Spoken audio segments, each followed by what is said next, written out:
E aí, galera do Segundo Sigmund, sejam muito bem-vindos ao seu podcast favorito sobre psicanálise. Eu sou o Scott.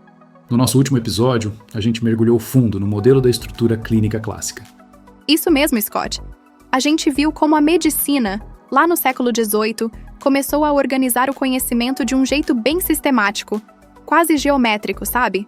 Tipo, transformando as aparências em signos e fenômenos compreensíveis, tudo na vibe da antropologia kantiana. Exato. E o mais legal é que a clínica clássica tinha um olhar super qualitativo. Lembra que falamos das metáforas? Dor aguda, espasmo surdo, tosse seca, tudo para descrever a experiência subjetiva. Era quase uma poesia da doença. E o tratamento, que antes era bem artesanal, foi ganhando um método. Aí, a semiologia entrou em cena com tudo. Aquela ciência que estuda os signos, tipo um dicionário da doença, sabe? Perfeito. A gente comparou com a construção de uma linguagem, com a semântica dos sinais e sintomas e a gramática que organiza tudo, considerando a anatomia, a física e a função dos órgãos. E o olhar clínico, nesse contexto, virou um verdadeiro golpe de vista. Uma sensibilidade quase artística para captar a essência da doença. Não era só mecânico, era uma experiência refinada. Mas também falamos da redução nominalista, onde a doença era quase que reduzida a uma palavra, com suas oposições e variações. Uma parada super interessante que o Dunker, 2011, trouxe pra gente. Então, se você perdeu o episódio, corre pra ouvir, porque hoje a gente vai dar o próximo passo e entender como a clínica moderna nasce a partir de tudo isso. E aí, Sigmunders de plantão, sejam muito bem-vindos ao Segundo Sigmund, o podcast que desbrava as profundezas da mente e da clínica. Eu sou o Scott. E eu sou a Cecília. E hoje a gente vai pegar a ponte do nosso último papo sobre a clínica clássica e mergulhar de cabeça no nascimento da clínica moderna. Prepara o divã, porque a viagem vai ser boa. Exatamente, Cê. No século XVIII, a medicina deu um salto quântico. Os sintomas, que antes eram mais narrativas do mal-estar, começaram a ser tratados como algo mais concreto, quase uma matéria de linguagem antes de serem fragmentados.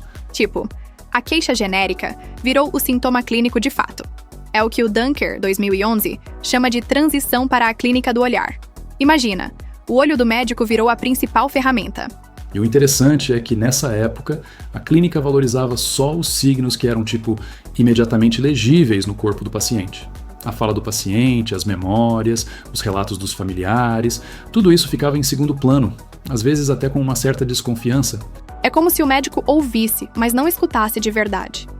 Ele só considerava a informação se desse para correlacionar com algo anatômico ou patológico. O paciente era meio que excluído como sujeito, e o médico virava o centro de tudo, o único que podia validar a doença. Meio tenso, né? Total. E se a semiologia é essa prática de leitura, o diagnóstico é o segundo pilar. É a arte de discernir o valor e o significado de um monte de signos, vendo como eles se manifestam, seja tudo junto ou em sequência. E o diagnóstico não é só um nomezinho, viu? Tem síndrome, quadro, transtorno, disfunção, uma sopa de letrinhas que complica ainda mais quando tem comorbidade. Aí o bicho pega. E não podemos esquecer da anamnese, aquele desesquecimento do passado da doença, resgatando informações relevantes. É como uma máquina do tempo para entender o percurso da enfermidade e, a partir daí, fazer um prognóstico mais preciso. E a clínica moderna também se obceca pela causalidade, a etiologia da doença. A ambição máxima do diagnóstico é identificar a causa, não só descrever. Você está no podcast Segundo Sigmund. Converse com alguém que você confia e cuide de seus sentimentos. E para fechar o ciclo, a gente tem a operação terapêutica. Todas as estratégias para interferir e transformar a rede causal, confirmando o diagnóstico e avaliando o valor dos signos. E é aqui que a psicanálise com o Freud entra na jogada, focando nas causas subjacentes dos sintomas. O Dunker, 2011, faz uma comparação incrível entre a psicanálise e a clínica médica, analisando como elas lidam com sintomas, causas e tratamento. É tipo um raio-x das abordagens. Ele mostra que as técnicas de tratamento na clínica moderna seguem métodos bem científicos, subordinando a terapia à semiologia, diagnóstico e etiologia.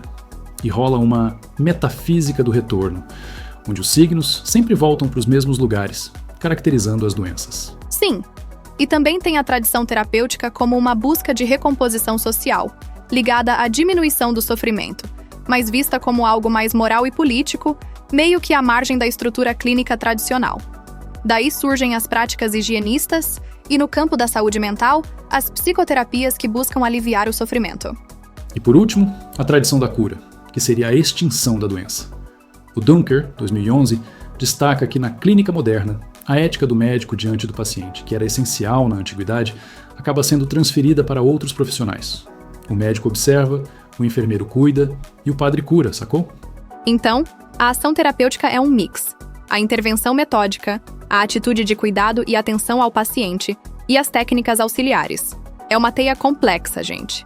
E com isso, a gente desvenda mais um pedaço desse universo da clínica. O que acharam dessa evolução? Conta pra gente aí embaixo nos comentários. Você ouviu o podcast Segundo Sigmund. Até a próxima, pessoal!